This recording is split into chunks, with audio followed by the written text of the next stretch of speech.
Женскиот полов хормон, например, естроген, влијае стимулативно врз лачењето на серотонинот, кој што го препознаваме како хормон на среќа и задоволство, наградување, кој е стабилизатор на расположението, анксиолитик и антидепресив.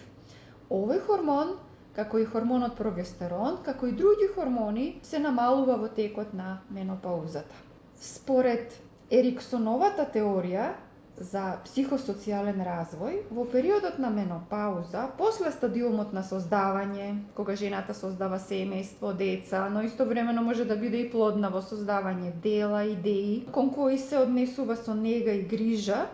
доаѓа до фаза на интегритет. Фазата на интегритет е онаа фаза која што ја одликува менопаузата и овде се предпоставува дека жената доаѓа во фаза во која ги прибира плодовите од вложениот труд во досегашниот живот